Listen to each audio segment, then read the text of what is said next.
I'm looking at your LinkedIn. I see Yeah. somewhere back in 2005 that you were account manager / pre-sales consultant. Oh yeah, that Gosh, was interesting, right? Because that didn't really work. I mean, as you can imagine, right? So it's you won't normally find those two roles wrapped into one person. And you know, I kind of they asked if I could do this basically to wear two different hats. Yeah. I was there a year, just about, and it didn't work out. You know. So I've been doing that. Sorry? I did that. I'm a hybrid, or I was a hybrid. Yeah. But I think I'm not sure what your situation was and why it didn't work.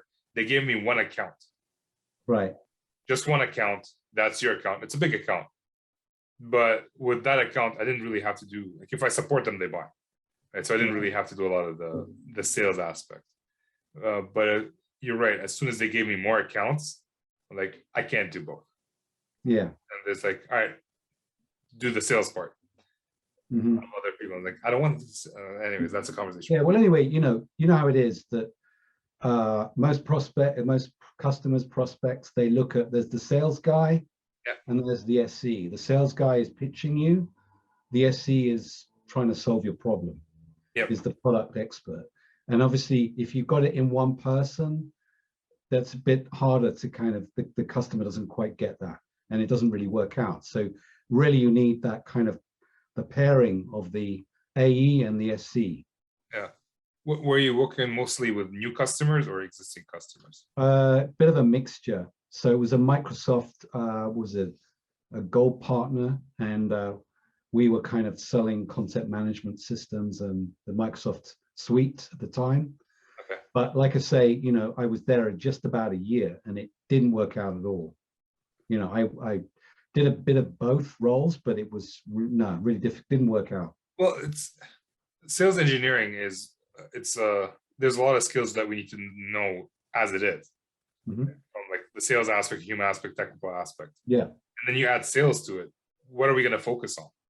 And depending on the person, I know when it happened to me a few years ago, instead of calling out customers, telling them, okay, when are you going to buy? I always end up working on demos and POCs because that was my preference. Right. Well, back then I was actually cold calling. Well, rather, I was calling a list.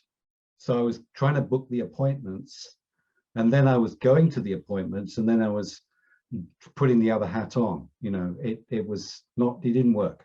You know, what in other organizations, there've been different types of relationships. When I was with Actuate, which was BI, so that was like a one-to-one. It was like one SC, one AE, and then other organizations when it was one SC supporting several AEs. And I've even done, in some crazy situations, up to 15 AEs, just me being the dedicated SC. You know, and that was a crazy situation because I was stretched completely. I can imagine. Yeah, there was a part-time SC as well, but you know, that was just a crazy situation. I couldn't provide the level of support that was required. Okay. But anyway, now it's a lot healthier in my current role. It's, you know, it's like a 1 to 2 or 3. What have you found? I've asked this question before on other podcasts, but I'd like your opinion. What have you found to be the perfect ratio? Well, about the 1 to 2 to, you know, one SC to 2 to 3 AEs. Okay. But you know, that it depends on how busy they get, and you know, so but that is ideal. I think probably generally across the industry, I think it might be sort of 1 to 4, but you know, I've talked to different people and it's different ratios. Right. And like you've done 1-to-1, right, in the past? Oh yeah, so I've done 1-to-1. Yeah.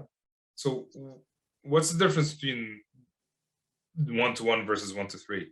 Is there any difference? Well, just because you know, I won't always, I mean, this is where the workload as an SC, generally I find I'm not working at a constant level, you know, where I'm flat out or even just busy all the time, right? So if you've got 3 AEs on the go, generally you'll be working at a higher level of activity because there'll be more opportunities on the go. If I'm working with one AE, then there's going to be some peaks and troughs. As we're waiting for stuff to happen. So I would generally find that the 1 to 3 to 4 is good, is better, in terms of keeping active. For me, I've always enjoyed the 1-to-1, mainly because over 1 to 2, 1 to 3, mainly because it helped me, like, it created parity between me and my account manager.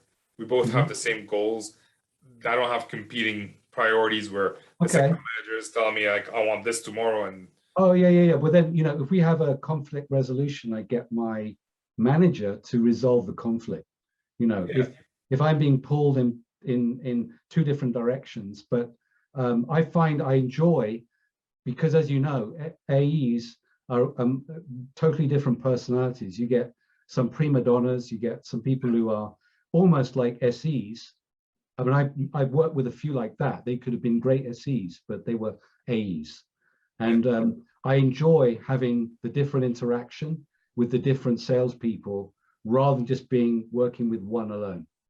okay, yeah, But that's just my preference. yeah, no, I understand. The main reason I like the one-on-one is I get to own the customer relationship and the opportunity as much as the salesperson. Okay.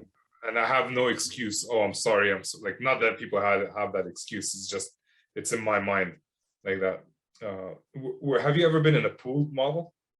Well, it's kind of like a pool model that I'm in now, actually, because, we have a bunch of AEs and we have a bunch of SEs, and generally we are supporting at any one time 2 or 3 AEs, but they're not just specific people. It can move around depending on workload. So the pre-sales director will apportion work based on workload generally. So if I'm free, I'll get to support some guy or 2. So it's kind of a flexible arrangement. It's a pooled arrangement. So how does the director know that you're free? Is it like based on your calendar? He knows because I have a briefing call with him every week. So he knows what I'm doing. He knows what I'm working on. So he's got visibility of that.